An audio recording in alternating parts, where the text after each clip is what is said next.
Hello everyone. आज हम personality के बारे में जानेंगे। हम साइकोलॉजी के सभी टॉपिकों पर बात कर रहे हैं। तो आज का जो टॉपिक है वो पर्सनालिटी है और बहुत ही इम्पोर्टेंट टॉपिक है। पर्सनालिटी शब्द यानी व्यक्तित्व शब्द से आप समझ पा रहे हैं कि हर प्रत्येक हमारी जीवनचर्या में ये शब्द बहुत सुनने का मिलता है। लेकिन क्या आप कभी इस पर विचार किए हैं कि पर्सनालिटी आखिर क्या है, क्या इसको किस प्रकार से परिभाषित किया गया है? तो हम इसके बहुत सारे परिप्रेक्ष्य हैं, लेकिन हम इसको मनोविज्ञान के क्षेत्र में समझेंगे। पर्सनालिटी जो है, ये व्यक्तित्व जो है, यह इंग्लिश का हिंदी रूपांतरण है। यानी पर्सनालिटी का हिंदी रूपांतरण इसका जो ये लैटिन के पर्सोना से बना है। लैटिन का शब्द जो है पर्सोना से बना है, जिसका अर्थ होता है मास्क, मुखौटा। यानी एक इटली में वहाँ पे जब कोई भी अभिनय के लिए आता था तो जो एक्टर होता था वो एक ऐसा रोल प्ले करता था जो रियल में नहीं होता था।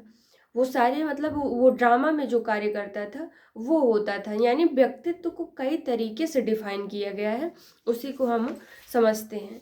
यानी व्यक्तित्व में यहाँ पे मन ने साइकोलॉजी में इसको डिफाइन किया। मन कहते हैं कि व्यक्तित्व जो है, व्यक्तित्व एवं व्यक्ति के गठन, व्यवहार के तरीकों, रुचियों, दृष्टिकोणों, क्षमताओं और तरीकों को सबसे विशिष्ट संगठन है। इसको मन ने इस तरीके से इसको डिफाइन किया है।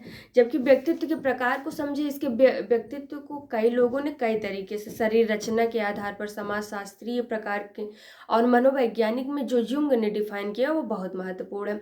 मनोविज्ञान में व्यक्तित्व को युंग ने 3 प्रकार से बताया: अंतर्मुखी, बहिर्मुखी, उभयमुखी। अंतर्मुखी यानी वो सारे चीज़ों का चिंतन मनन करता है और कुशाग्र बुद्धि का होता है, लेकिन वो कोई भी अपने विचार को व्यक्त करने से बचता है, अंतर्मुखी।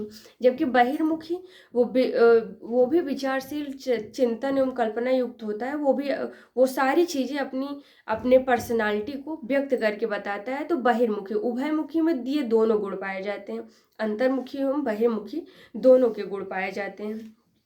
शरीर रचना के आधार पर, ये तो मनोवैज्ञानिक के आधार पर प्रकार थे। शरीर रचना के आधार पर क्रिस्मर ने इसे 3 भागों में डिवाइड किया है: शक्तिहीन, खिलाड़ी और तीसरा नाटा। इस तरीके से इन्होंने, क्योंकि व्यक्तित्व क्या है, व्यक्तित्व क्यों हम परिभाषित करते हैं तो उसके गुण, यानी उसके गुण दोष, उसकी अच्छाइयाँ बुराइयाँ, यही सारी तो चीज़ों हम डिफाइन करते हैं व्यक्तित्व का।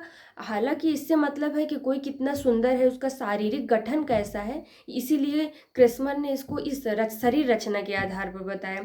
जबकि विचारों से, हमारे संवेगों के माध्यम से हम किस तरीके से हमारी जो क्रियाएं हैं वो निर्धारित करती हैं कि किसका किस प्रकार से व्यक्तित्व है। हम इसको एक शारीरिक बनावट पे ही नहीं मान सकते हैं। तो क्रिस्मर ने इसको 3 भागों में बांटा है: शक्तिहीन, खिलाड़ी और नाटा।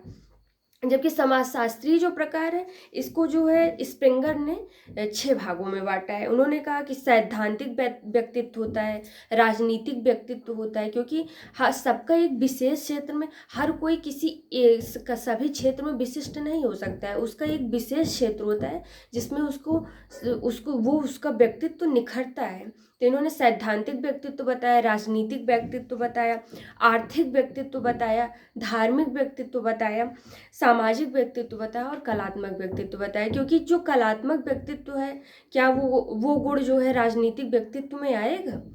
हालांकि कम मात्रा में आ सकता है, लेकिन पूरी तरीके से वो नहीं आ सकता है। तो सबका एक विशेष क्षेत्र है और बहुत सारे तरीके से व्यक्तित्व पाए जाते हैं। तो हमने इसके प्रकार में स्प्रिंगर के अनुसार और क्रिस्मर के अनुसार तथा जुंग के अनुसार जाना।